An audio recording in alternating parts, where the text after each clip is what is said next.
नमस्कार मित्रांनो, आपण साबुदाण्याची वडी बनवणार आहे। भिजवलेले साबुदाणे घेतले आहेत, शेंगदाण्याचा कूट घेतलेला आहे, 4-5 हिरव्या मिरच्या घेतल्या आहे, कोथिंबीर घेतली आहे।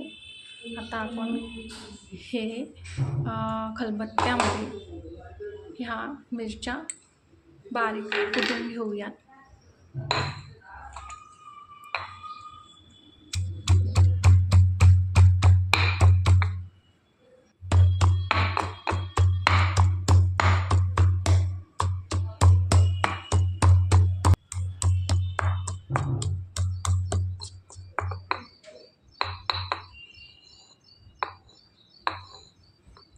आता या बारीक मिरचीचा कूट केला आहे। आता तो आपण साबुदाण्यामध्ये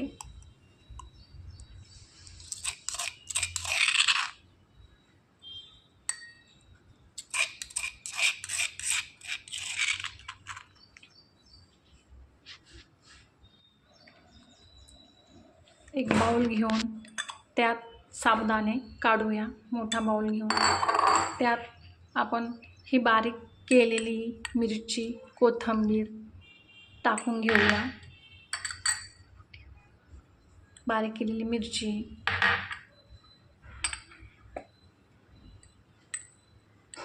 हा शेंगदाण्याचा कूट घालून घेऊया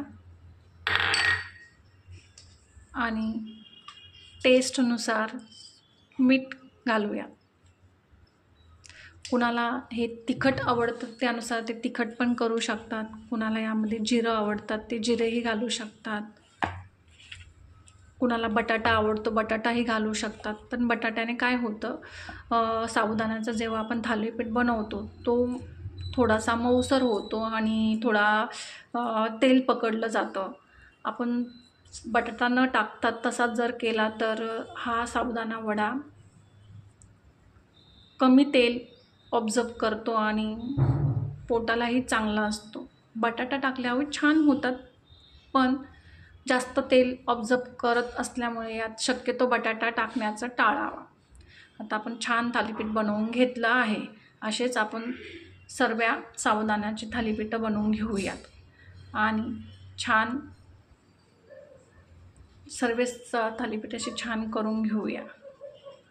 हे मी बनवून घेतले काही आणि बाकीचेही आपण बनवूयात। आता आपण कढाईमध्ये तेल ओतून घेऊयात आणि तेल छान गरम करून घेऊया। गरम हे असे एकदम हाय फ्लेमवर नाही हाय फ्लेमवर नाही करायची, अगदी मध्यम आचेवर तळून घ्यायचे। कारण की हाय फ्लेम जर केली तर ते साबुदाण्याचे वडे जळण्याची शक्यता असते।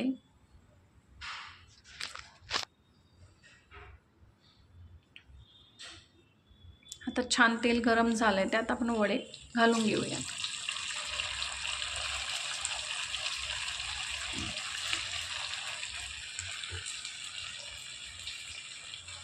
छान खरपूस मस्त तळून घेऊया आणि त्यासोबत आपण शेंगदाण्याची चटणी सर्व करणार आहोत।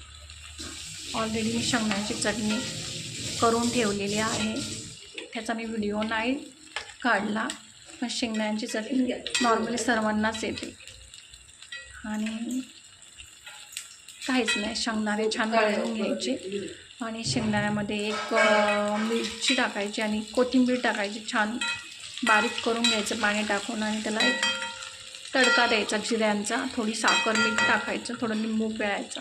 अशी शेंगदाण्याची चटणी बनवली जाते आणि ती छान चटणी याच्या संगती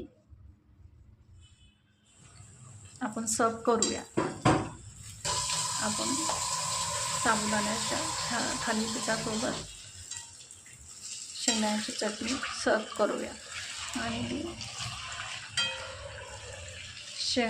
साबुदाण्याचे हे वडे सर्वांनाच आवडतात, ते खायलाही टेस्टी असतात आणि बनवायलाही सोपे असतात।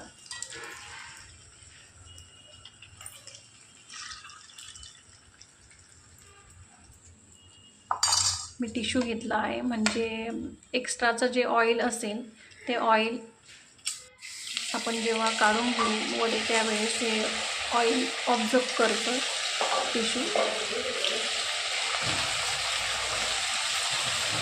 आता मी दुसरी बॅच तळायला घेतली आहे. हे पण छान खरपूस कमी आचेवर मध्यम आचेवर हे फ्राय करत आहे. नक्की तुम्ही बनवून बघा. खूप सोपी रेसिपी आहे. साबुदाणा 4 ते 5 तास पण नाही लागत. 2-3 तासात छान साबुदाणा भिजला जातो. 2-3 तासानंतर आपण तो छान काढून घ्यायचा आणि शेंगदाण्याचा कूट वगैरे टाकून छान मस्तपैकी साबुदाण्याचे वडे बनवून घ्यायचे. आपणही खायचे आणि इतरांनाही खाऊ घालायचे, हो की नाही.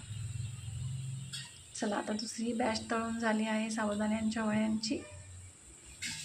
आता आपण प्लेटिंग करूया. चला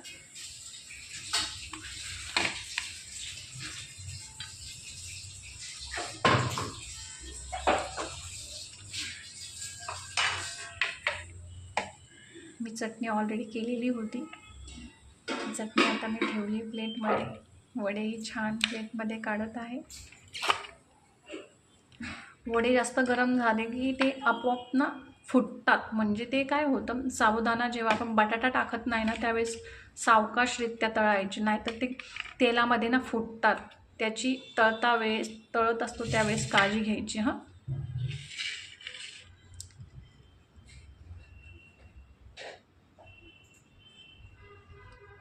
छान अशी ही साबुदाणा उपवासाचे साबुदाण्याचे वडे आणि ही छान शेंगदाण्याची चटणी. त्यात तुम्ही लिंबू टाकू शकता, थोडं दही टाकू शकतात. खूप छान आहे साबुदाण्यांची वडे. आपण नक्की बनवा. बाय.